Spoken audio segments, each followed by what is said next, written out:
This is the New Yam Festival, popularly known as Eliji in Igbo land. Back in the days, the measure of a man's wealth in Igbo tribe is the amount of yam in his yam bag. And when you hear the Ufe music playing in this tone, the arena is about to experience the gathering of great men. Anointing of God parish. Father, you're welcome to my parish. Executives na abia kafa to ajem igwe nwele ego. Ile wasiri jina akọwa na economy fana born life. Na draw the That moment, the Onowu of Ogidi Kingdom arrives, heralding the occasion is in top gear. With his 2 hands and 2 legs, Chief Okwabowulu is defining the principle of dancing. Akanano stands united.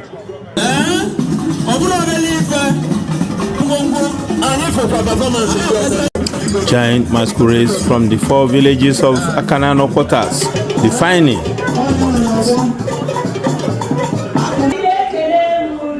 the Otuyom did not miss out.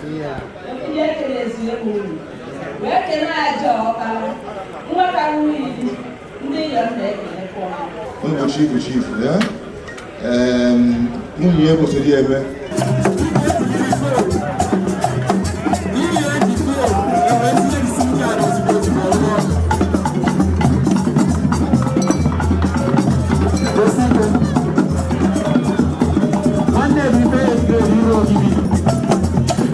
Wada from the Osokwe family and representing the young group took to stay to say, yes, I am still good at what I do, dancing.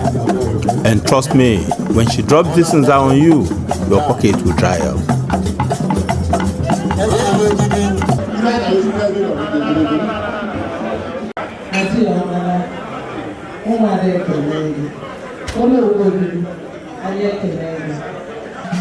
And in such occasion, when there is no roasted yam, there is no iwaji.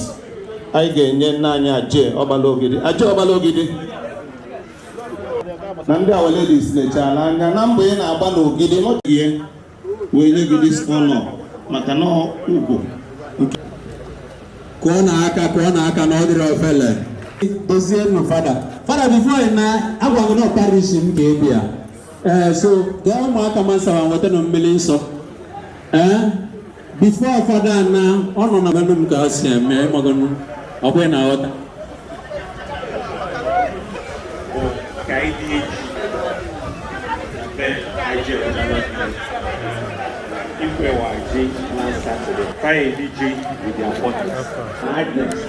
In the absence of the Igwe, the Onowu takes charge, blessing the occasion.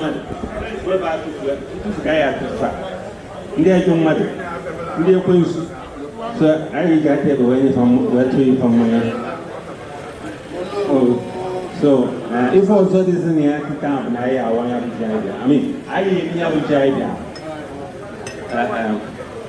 I live I say, you Okotanara, Urubone, on the Carlos Ayaka. Okotanara, I am in Yemen and Carlos Ayaka. I away, I Liana, and get Liana for Liana,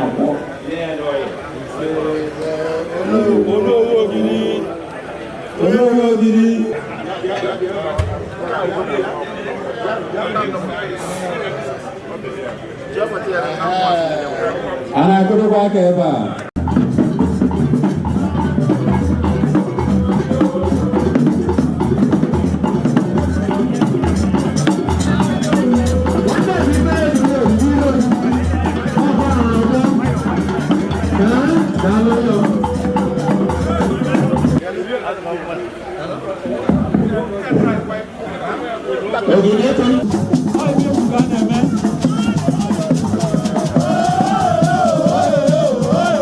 Mbanye kenepa jo kalo gidi ekenepa ngoga dede mana ha Jesus la fam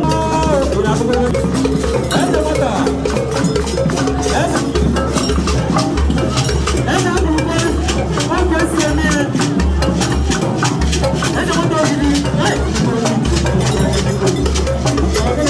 And from the Okwenike masquerade to the Lion masquerade, among others, the occasion is a full-fledged Igbo occasion.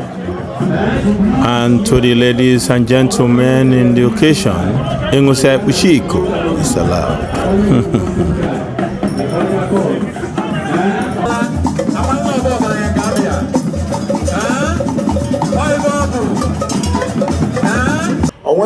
Aji Opala, the Akanano Quarter Minister, defines the occasion proper.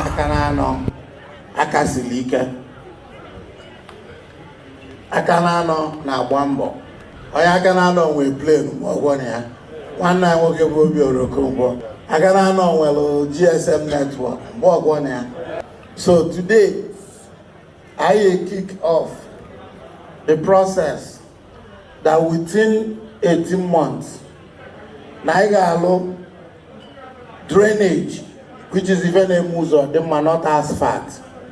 Nama Boni is 20 million at that fund.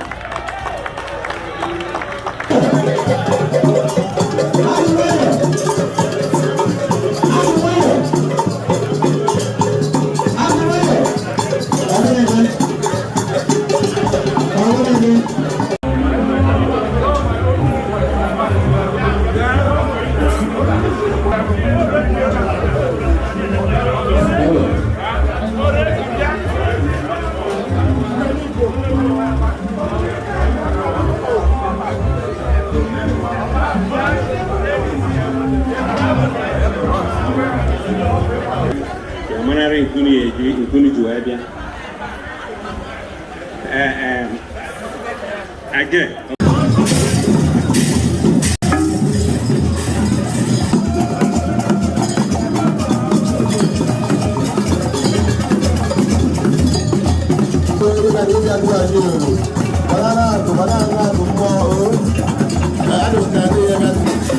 It was on this occasion that I realized that Atu the buffalo can still dance.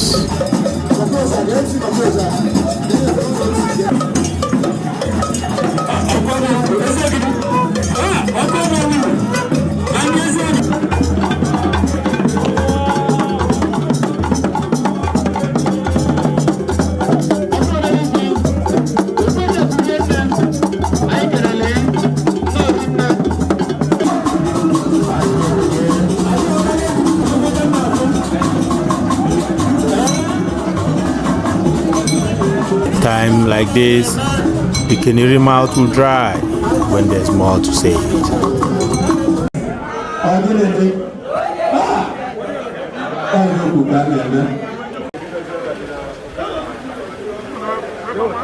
But it is what it is, Ngala Igbo.